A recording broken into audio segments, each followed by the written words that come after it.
Welcome back to my channel. We all witnessed the cracks in the Brown family facade. Kody forgetting birthdays. Kody demanding loyalty, chaos, victimhood. Every word out of his mouth was about how persecuted he was, how nobody respected him. Enter David Woolley. When Christine introduced him, the world saw a romance, a wedding, a happy bride. But the insiders were noticing something else, something deeper. The boys' reactions, their body language, the subtle ways David integrated into the family weren't just smooth, they were magnetic. David represents everything Kody is not. He's a man who works with his hands, runs a construction business, rides motorcycles, drives trucks, drinks beer. And the beer? That's more than a drink, it's a symbol. For years, Kody's rigid restrictions separated him from the real world. But the sons live in the real world. They are modern men, craving mentorship, respect, and authenticity. Insiders say the defining moment was a backyard beer and barbecue summit. No cameras. No patriarchal monologues. Just David and the boys. No orders. No lectures. Just conversations, laughs, guidance. He treated them like equals, like men.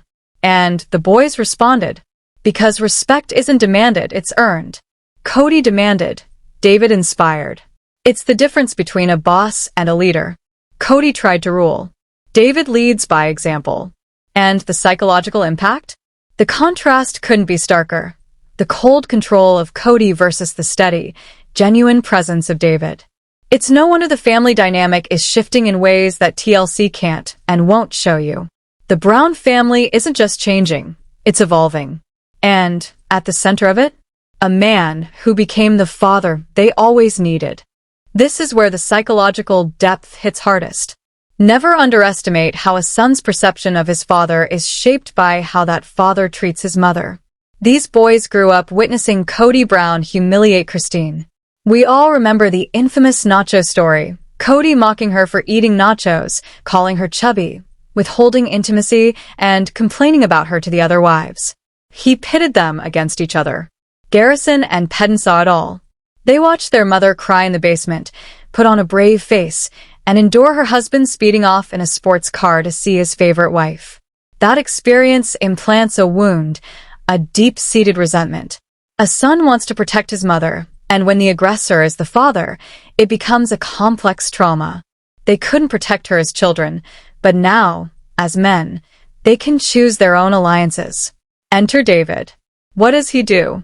He treats Christine like she is the only woman in the world. He calls her his queen.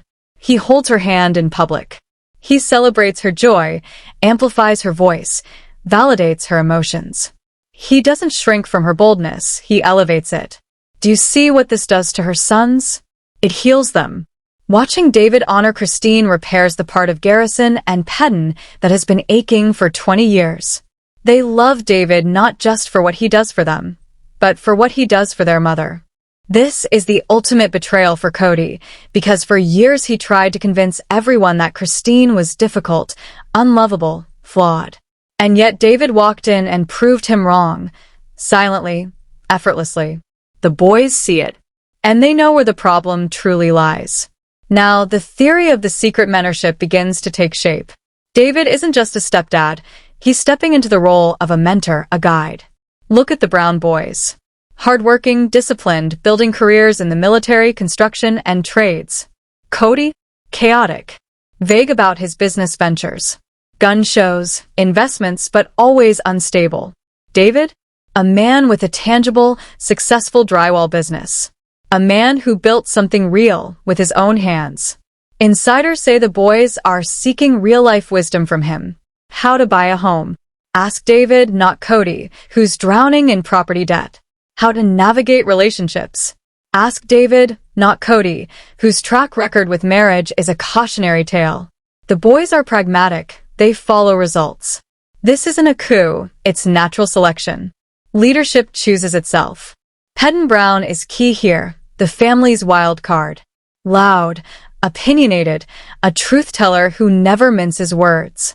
Two alphas in a room usually clash, but Pedden has publicly endorsed David. Why? Because David is alpha without toxicity. Secure, confident, unthreatened. He can stand beside Pedin, hold his own, and earn respect without dominance. Pedin's approval signals a seismic shift. He holds the protective key, and David has it. Geography tells another story. Kody, in his McMansion on the hill, surrounded by loyal Robin and the younger kids, has silence in place of connection. When was the last time he shared a beer with Garrison? Laughed with Gabriel? It's absent. Meanwhile, David's world is alive, bustling, full. Christine's children, the extended circle, all orbiting around the energy of care, stability, and genuine human connection. The gravity of the Brown universe has shifted. The sun no longer revolves around Kody. It revolves wherever Christine and David are, where laughter echoes, holidays are celebrated, and suns gather. This is the ultimate revenge, and the cruelest blow for Kody. It's effortless. David isn't trying to steal anything. He's simply being a decent man, and the family naturally follows. It's a referendum on Kody's character. His sons are voting with their feet, abandoning the toxicity of Flagstaff and walking toward the stability David offers. Think about the word patriarch. Kody clung to it, obsessed with the title, the control, the image. But true patriarchy? It's not about dominance. Kody Brown is key here, the family's wild card. Loud, opinionated, a truth-teller who never minces words. Two alphas in a room usually clash, but Kody has publicly endorsed David. Why? Because David is alpha without toxicity. Secure, confident, unthreatened. He can stand beside Kody, hold his own, and earn respect without dominance. Pedin's approval signals a seismic shift. He holds the protective key, and David has it. Geography tells another story. Kody, in his McMansion on the hill, surrounded by loyal Robin and the younger kids, has silence in place of connection. When was the last time he shared a beer with Garrison? Laughed with Gabriel? It's absent. Meanwhile, David's world is alive, bustling, full. Christine's children, the extended circle, all orbiting around the energy of care, stability, and genuine human connection. The gravity of the Brown universe has shifted. The sun no longer revolves around Kody. It revolves wherever Christine and David are, where laughter echoes, holidays are celebrated, and suns gather. And they thank David for stepping up. Can you imagine the weight of that moment? If true, it is the final nail in the coffin of Kody's claim to fatherhood. Biology makes a father, but behavior makes a dad. The stakes get higher when you consider the next generation. Grandkids are arriving, Miles' kids, Maddie's kids. Who will be the grandfather they remember? Kody is distant, bound by rules, protocols, and rigid schedules. David? He's there, on the floor playing, engaged, present. And the sons are watching, silently taking notes. This is the model they want for their own children. Kody's blueprint for grandfatherhood is as flawed as his blueprint for fatherhood. The rift is deep. Text threads, accusations, gaslighting, Kody testing loyalty, choosing Robin over his own sons, illustrate the divide. David doesn't run loyalty tests. He gives loyalty freely, without strings.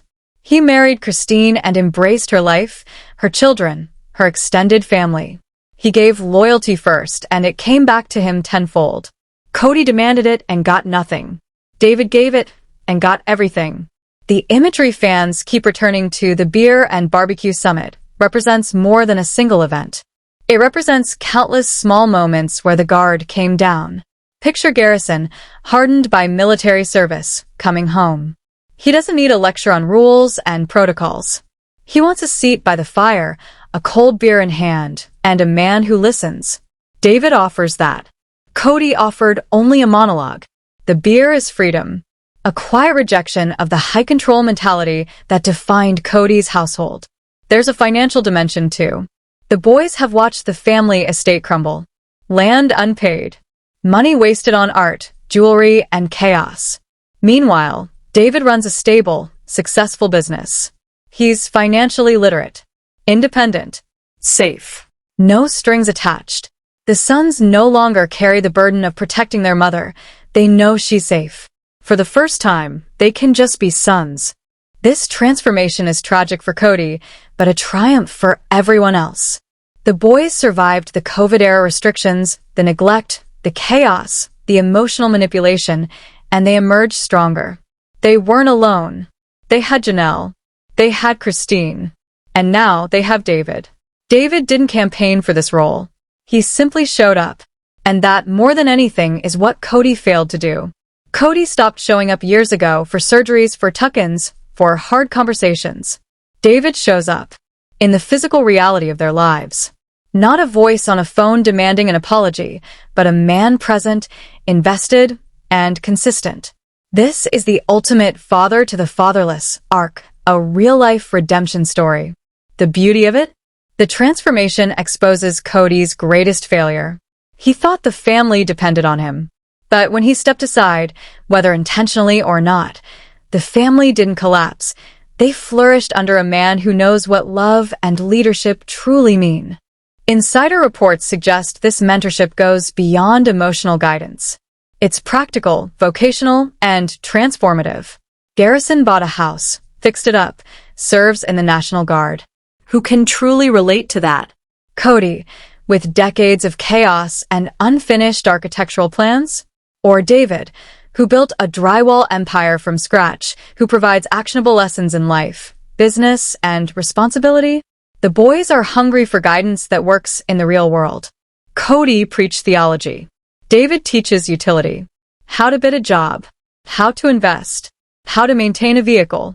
These aren't abstract lessons. They are the tools of adulthood. Tools Kody either lacked or hoarded.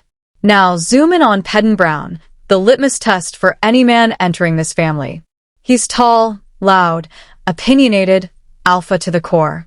In the past, two alphas would clash. Kody demanded dominance, control, superiority at all costs.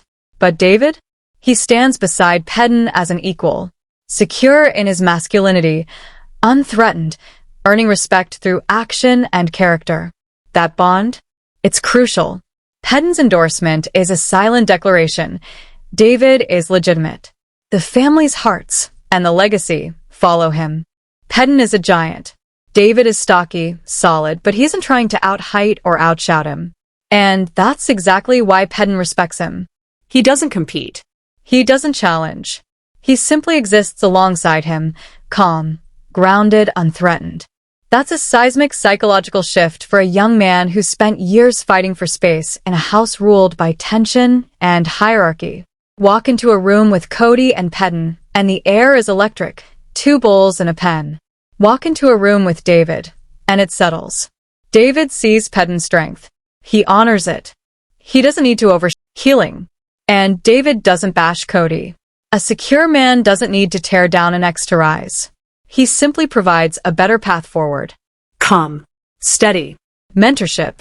Contrast holidays with Kody versus David. Kody. Ultimatums, loyalty tests, emotional toll booths. David. Open doors, genuine welcome, no strings attached. The difference is stark. The boys choose freedom, peace, and love over control, punishment, and obligation. And they're thriving because of it. With Christine stable and David present, the foundation of their family is finally solid. Look at the wedding photos. Body language says it all. Leaning in, arms open, smiles genuine. Compare that to Kody-era stiffness, defensive postures, protective crossings. Comfort, trust, safety, that's what David brings. He didn't stage it. He didn't demand it. He earned it. And the irony? He does it as the man who replaced their father in their mother's life. Kody built fortresses. David built homes, literally and figuratively. The grandfather with Avalon, the twins, showing the boys the childhood they never had. Through his actions, he is simultaneously the patriarch of the future and the healer of the past. Financially, the contrast is just as stark.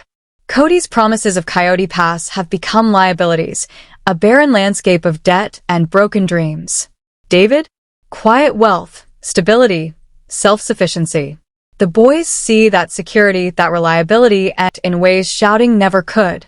Add the gray rock method, teaching the boys to ignore Kody's manipulations, and you see a strategic, subtle mentorship shaping them into capable, confident men.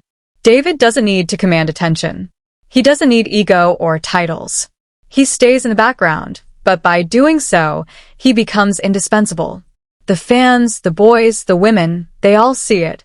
Kody's obsession with dominance has left him alone. David's quiet, consistent love has made him central. The ultimate irony of the Brown family saga, trying to be everything, Kody became nothing. By simply being real, David became everything.